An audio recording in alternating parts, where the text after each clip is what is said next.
Happy Monday and happy Memorial Day, beautiful people in the real world.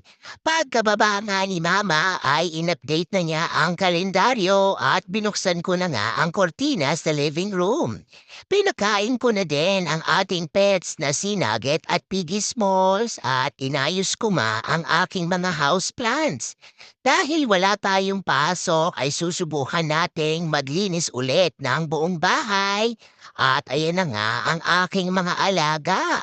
Kailangan na nila ng tender loving care from mama at malapit na nating i-fertilize yan.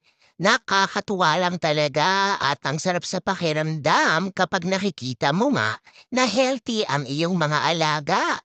Nakapagpunas na tayo ng alikabok kahapon kaya naman ngayon ay maglilinis na lang tayo sa labas. Nag-brew na tayo ng ating white coffee at